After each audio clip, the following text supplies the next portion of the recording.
নমস্কার, এনি 24-এ আপনাদেরকে স্বাগত। আমি আলপনা ধর।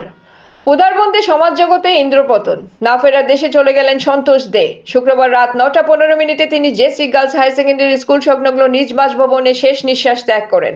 মৃত্যুকালে বয়স হয়েছিল 82 বছর। মৃত্যুকালে স্ত্রী, এক পুত্র, কন্যা, পুত্রবধূ, জামাতা, নাতি নাতনি সহ অসংখ্য গুণবগ্ধ রেখে গেছেন। তার মৃত্যু সংবাদ ছড়িয়ে পড়ার সঙ্গে সঙ্গে এলাকায় শোকের ছায়া নেমে আসে। অনেকেই তাকে শ্রদ্ধা জানাতে ভিড় করেন। এদিকে তার মৃত্যুতে শোক প্রকাশ করেছেন রামকৃষ্ণ সারদা সেবা সমিতির সভাপতি সোমনাথ দেব, সম্পাদক কিশোর ভট্টাচার্য, রামকৃষ্ণ ভক্ত মণ্ডলী।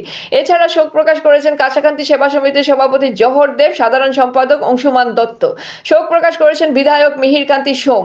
এক শোক বার্তায় প্রয়াত দের মৃত্যু উদারবন্দ হারালো একজন প্রকৃত সমাজ হিতৈষী ব্যক্তি, যার ফলে উদারবন্দের অপূরণীয় ক্ষতি হলো।